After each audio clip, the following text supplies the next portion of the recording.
Tomorrow counts. The reason tomorrow counts is because without tomorrow, there's nothing. And that's the belief that's kept me alive for more than a decade. At age 47, I started getting up at midnight, going to the toilet, which I'd never done before. I never thought anything about it. 3 months later, with a general checkup with my GP, he said, don't worry about it, it's part of getting old, it's the ageing process.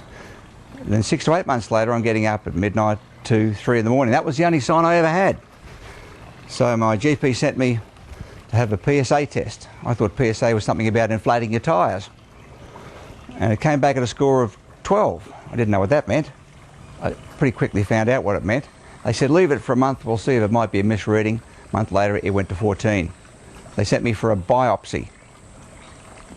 That's a pretty tough thing.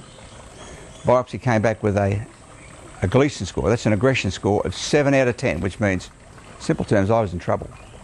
When you get diagnosed with cancer, you feel very alone. There's nobody can help you. And I tried to avoid the trap of going into why me, which is very common because I was a vegetarian, I was fit, worked out every day, didn't smoke, didn't drink, did all the right things to stay alive, and now I've got cancer, aggressive cancer. So I didn't want to go down the why me track because that leads to depression. And friends, well, many of them just disappeared. This is what happens when you get cancer sometimes, that people who you thought were friends don't call because they just don't know what to say.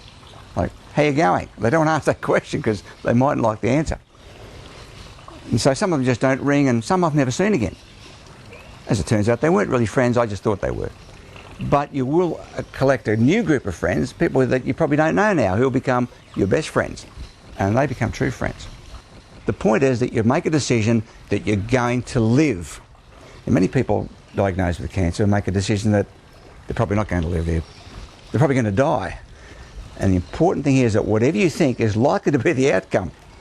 So I made the decision to think only about what I could do and to survive and to live. So this belief has kept me alive for a long time and enabled me to father 2 more children under virtually impossible circumstances.